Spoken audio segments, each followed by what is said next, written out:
Балалар, бүгінгі еңбек сабағында біз алманың мозайкасын жасаймыз. Мозайка дегеніміз білесіңдер ғой, майда бөліктерден құралған картина.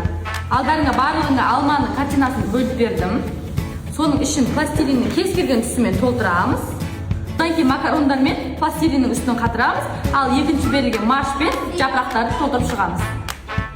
Кәне бастаймыз.